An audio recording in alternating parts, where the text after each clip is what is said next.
The clink of my fork against my glass cut through their laughter like a knife. 3 sentences, I said, keeping my voice level. By the second, my mother's face had gone pale. It's funny, when you're born into a family that measures love by usefulness, invisibility becomes your second skin. I was the quiet one, the overlooked one. Birthdays forgotten, achievements dismissed. I learned to watch rather than speak. They thought my silence was weakness. It wasn't. It was reconnaissance. Growing up, my brother Mark was the golden child. My mother poured her affection into him like an endless jug. I got the scraps, if there were any.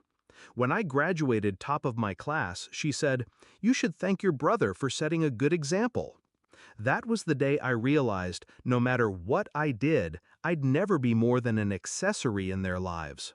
But I also realized something else. If they didn't notice me, they wouldn't notice what I was doing.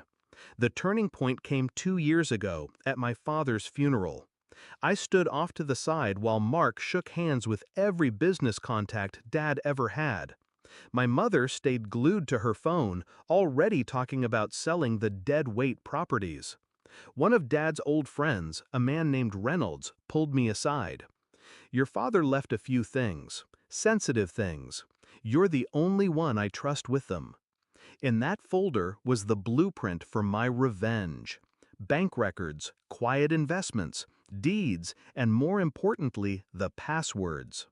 Dad had kept a substantial portfolio in my name. My mother and brother didn't know. They thought I had nothing. For months, I played my role, the forgotten one. Mark bragged about the business deals he made. What he didn't know was that the anonymous investor keeping his company afloat was me, and I owned 51% of it.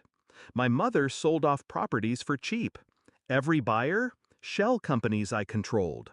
She thought she was cutting me out. In reality, she was handing me the city block brick by brick. Tonight's dinner was supposed to be a family meeting. Translation, they wanted to lecture me about pulling my weight and not embarrassing the family. Halfway through Mark's monologue about how important he was, I set my fork down. That sound, sharp, metallic, made the whole table look at me for once. 3 sentences, I said. They smirked, thinking I was about to apologize. First sentence, "Mark, as of this morning, I sold my controlling interest in your company to your competitor." His laugh died halfway. He blinked like he didn't understand English. Second sentence, "Mom, those properties you sold for pennies? The buyer was me, and they're now worth 5 times as much." Her knuckles whitened around her wineglass. She stopped breathing for a second. Third sentence, "And just so we're clear, you'll both be receiving formal eviction notices by Friday." Mark shot to his feet, spitting curses. My mother's voice cracked into a shrill pitch. They threw accusations, insults, anything to claw back control. But control was already mine. I didn't shout, didn't gloat. I just watched the realization sink in. The dawning horror that the nobody they ignored had been dismantling their kingdom piece by piece. Mark's company was already signing new contracts under his rival's banner. My mother's assets were locked behind legal protections she couldn't touch. The house they sat in belonged to one of my shell companies. As I stood to leave, my mother's voice trembled. "Why would you do this? We're family." I paused at the door. "You're right. We are family. That's why I let you keep the cars." I walked out into the cool night air, the city humming with life around me. For the first time, I didn't feel invisible. I felt inevitable. They'll spin their stories, paint me as the villain. That's fine. Villains don't need permission to win.